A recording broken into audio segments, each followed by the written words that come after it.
ಏನೋ ಗೊತ್ತಿಲ್ಲ ರೀ. ಇದೆಲ್ಲ ಸ್ಟಾರ್ಟ್ ಆಗೋದು ಕಾಂಗ್ರೆಸ್ ಸರ್ಕಾರ ಬರಬೇಕು. ಅದು ಕಾಕತಾಳೀಯವೋ ಅಥವಾ ಬೇಕಂತಲೋ ಮಾಡ್ತಾರ ಗೊತ್ತಿಲ್ಲ. ಕಾಂಗ್ರೆಸ್ ಸರ್ಕಾರ ಬಂದರೆ ಈ ಬಾಲ ಬಿಚ್ಚಲಿಕ್ಕೆ ಶುರು ಮಾಡ್ತಾರೆ. ಪಾಕಿಸ್ತಾನ ಜಿಂದಾಬಾದ್, ಅಲ್ಲಿ ಮುರ್ದಾಬಾದ್, ಇಲ್ಲಿ ಬಾವುಟ ಆರಿಸು, ಅಲ್ಲಿ ಬಾವುಟ ತೆಗಿ, ಅಲ್ಲಿ ಕಲ್ಲು ಬಿಸಾಕು, ಅಲ್ಲಿ ಬೆಂಕಿ ಹಚ್ಚು, ಗಣೇಶನ ಮೇಲೆ ಉಗಿ, ಏನೋ ಮಾಡು. ಕಾಂಗ್ರೆಸ್ ಸರ್ಕಾರ ನಮ್ಮನ್ನು ಮುಟ್ಟಲ್ಲ ಅನ್ನುವ ಧೈರ್ಯನೋ ಅಥವಾ ಇದೂ ಒಂದು ಕಾಂಗ್ರೆಸ್ ಸರ್ಕಾರ ನಮಗೆ ಕೊಡುವ ಭಾಗ್ಯನೋ ಅಂತ ಅನಿಸ್ತಾ ಇದ್ದಾರೆ, ಗೊತ್ತಿಲ್ಲ. I don't know what to say. Siddaramaiah ಅವರಾಗಲಿ ಅಥವಾ CM DK ಶಿವಕುಮಾರ್ ಆಗಲಿ ಅಥವಾ ರಾಜ್ಯದ ಗೃಹ ಮಂತ್ರಿಗಳಾಗಲಿ, ಯು ಕಾಂಟ್ ಎಸ್ಕೇಪ್. ಏನೋ ಒಂದು ಚಿಕ್ಕದು ಆಯ್ತಪ್ಪ, ಯಾರೋ ಒಬ್ಬ ಹೇಳ್ದಪ್ಪ, ಆ ಒಬ್ಬನನ್ನು ಹುಡುಕುವ ಗುರುತರವಾದ ಜವಾಬ್ದಾರಿ ನಿಮ್ಮ ಮೇಲಿದೆ. ಇವತ್ತು ಒಂದು ಕೂಗು, ನಾಳೆ ಅದೇ ಕೂಗು ಡಬ್ಬಲ್ ಆಗುತ್ತೆ. ಏನು ಮಾಡ್ಲಿಕ್ಕೆ ಆಗಲ್ಲ. ಏನು ಮಾಡ್ತಾರೆ? ಅಲ್ಲ ಸರ್, ಎಲ್ಲ ಏನ್ ಮಾಡ್ತಾರಪ್ಪ? ಸರ್ಕಾರ ರಚನೆ ಮಾಡಕ್ಕಾಗಿರೋದು ಅದೇ ಏನು ಮಾಡ್ತಾರಪ್ಪ ಅನ್ನುವ ಹುಂಬತನ ಇದೆ ಅಲ್ವಾ. ಇದು ನಿಮ್ಮ ಸರ್ಕಾರದ ಬುಡಕ್ಕೂ ಒಂದಿನ ಬರಬಹುದು. ಆಮೇಲೆ ಕೇಸ್ ವಾಪಸ್ ತಗೋತಾರೆ ಅನ್ನೋ ಧೈರ್ಯ ಇದೆಯಲ್ಲ ಸರ್. I am telling you very clearly.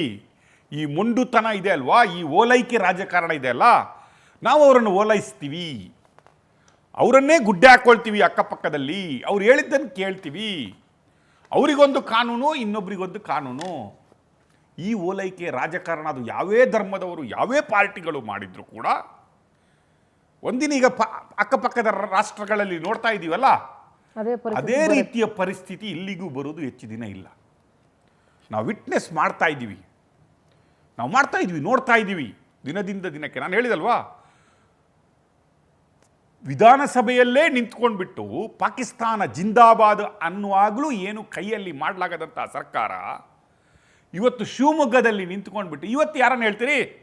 ಹೌದಪ್ಪ, ಇನ್ನೊಂದು ಗುಂಪು ಅವರನ್ನು ಉದ್ರೇಕಿಸಿತ್ತು, ಅವರು ಭಾರತ್ ಮಾತಾ ಕಿ ಜೈ ಅಂದ್ರು, ಹಿಂದೂಸ್ತಾನ್ ಕಿ ಜೈ ಅಂದ್ರು, ಅದಕ್ಕೆ ಹೌದು ನಮ್ಮ ಮರಿ ಮಕ್ಕಳು ಇಲ್ಲಿ ಪಾಕಿಸ್ತಾನಕ್ಕೆ ಜೈ ಅಂತೇಳಿ. ಏನಾಯ್ತ್ರಿ? ನಾಳೆ ನೀವು ಕೇಳ್ಬೋದು, ಹೌದ್ರಿ ಅವರ ಪೂರ್ವಜರು, ಅವರು ಅಲ್ಲಿಂದ ಇಲ್ಲಿಗೆ ಬಂದವರು, ಅವರ ಜೀನಲ್ಲೇ ಪಾಕಿಸ್ತಾನ ಇದೆ, ಅವರು ಏನೋ ಡಿವೈಡ್ ಆಗುವಾಗ ಅಲ್ಲಿಂದ ಓಡಿ ಬಂದವರು, ಅಲ್ಲೇ ಹೋಗಿರ್ಬೋದಲ್ಲ ಸರ್. ಹೌದು, ಅವ್ರು ಹೇಳ್ತಾರ್ರಿ, ಅವ್ರ ಜೀನಲ್ಲಿ ಇದಾರೆ. ಯಾಕ್ರಿ? ವಾಕ್ ಸ್ವಾತಂತ್ರ್ಯ ಇದೆ ರೀ ನಮ್ಮ ಏನು ಸಂವಿಧಾನದಲ್ಲಿ, ಯಾರಿಗೆ ಬೇಕಾದ್ರೆ ಏನ್ ಬೇಕಾದ್ರೂ ಬಗಳ್ಬೋದು. ಸ್ವಾತಂತ್ರ್ಯ ಇದೆ, ಆದ್ರೆ ದೇಶದ್ರೋಹ ಮಾಡೋರಿಗೆ ಕ್ಷಮೆ ಇಲ್ವಲ್ಲ ಸರ್. ಸಂವಿಧಾನ ಅದಕ್ಕೂ ಕ್ಷಮೆ, ಪೊಲಿಟಿಷಿಯನ್ ಮಾತಾಡೋದು, ಅವ್ರು ಮಾತಾಡ್ಲಿ ರೀ, ಏನಾಗುತ್ತೆ?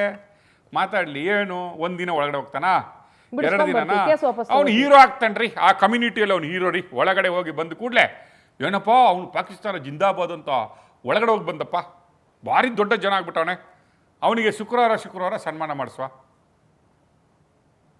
ಅನ್ನುವ ಸ್ಥಿತಿ ನೆಲೆಯಾಗ್ತಾ ಇದೆ.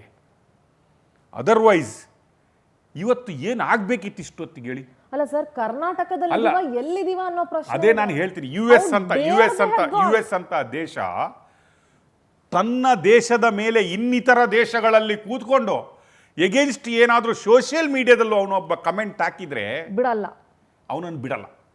ಅವನಿಗೆ ಆ ದೇಶದ ವೀಸಾ ಕೊಡಲ್ಲ ಲೈಫಲ್ಲಿ. ವೀಸಾ, ನನ್ನ ದೇಶಕ್ಕೆ ನಾನು ಬರ್ತೀನಪ್ಪ, ತಿರುಗಾಡ್ಕೊಂಡು ಹೋಗ್ತೀನಿ ಅಂದರೂ ಬೇಡ. ನನ್ನ ದೇಶಕ್ಕೆ ರೆಸ್ಪೆಕ್ಟ್ ಕೊಡದವನು ನೀನು ನನ್ನ ದೇಶದ ಮಣ್ಣನ್ನು ತುಳಿಬಾರ್ದು ಅನ್ನುವ ಲಾ ತಂದವರು. ಆದರೆ ನಮ್ಮಲ್ಲಿ ಬದುಕುವುದಿಲ್ಲ, ತಿನ್ನೋದಿಲ್ಲ, ಹೊಟ್ಟೆ ಹೊರೆಯುವುದಿಲ್ಲ, ದುಡ್ಡು ಮಾಡೋದಿಲ್ಲ, ಫ್ಯಾಮಿಲಿ ಸಾಕೋದಿಲ್ಲ, ಮಕ್ಕಳು ಮಾಡೋದಿಲ್ಲ, ಮರಿ ಮಕ್ಕಳು ಮಾಡೋದಿಲ್ಲ, ಕೊಳ್ಳೆ ಹೊಡೆಯೋದಿಲ್ಲ, ಜೀವನ ಮಾಡೋದಿಲ್ಲ, ಎಲ್ಲ ಮಾಡಿಬಿಟ್ಟು ಕಡೆಗೆ ಘೋಷಣೆ ಕೂಗೋದು ಪಾಕಿಸ್ತಾನ್ ಜಿಂದಾಬಾದ್. ಆ ನಾಲಿಗೆ ಅಲ್ಲೇ ಕೊಯ್ದಾಕ್ಬಿಡ್ಬೇಕು. ಆ ನಾಲಿಗೆ ಮಾತು ಬರಬಾರ್ದು, ಆ ಮಾತು ಬರಬಾರ್ದು. Is it not A crime on nation? ಒಂದು ದೇಶ ದ್ರೋಹ ಅಲ್ಲ, ಅವನು ಅಲ್ಲಿಂದ ಯಾವನೇ ಬಂದು ಮಾಡೋದಕ್ಕಿಂತ ಇಲ್ಲಿ ಇದ್ಕೊಂಡು ಮಾಡ್ತಾವಲ್ಲ. ಒಂದು ಸಣ್ಣ ಮಾತು ಹೇಳ್ಬಿಟ್ಟು ನಾನು ಬ್ರೇಕ್ ತಗೊಳ್ತೀನಿ ಸರ್. ಸಂವಿಧಾನದ ಪುಸ್ತಕ ಇಟ್ಕೊಂಡು ರಾಹುಲ್ ಗಾಂಧಿ ಓಡಾಡ್ತಾರಲ್ಲ ಸರ್, ಸಂವಿಧಾನದಲ್ಲಿ ಏನಿದೆ ಅಂತ ಗೊತ್ತಿಲ್ವಾ ಇವ್ರಿಗೆ? ಬಿಡ್ರಿ, ಅವ್ರು ಓದಿದಾರ ಅಂತ ಗೊತ್ತಾ ನಿಮಗೆ?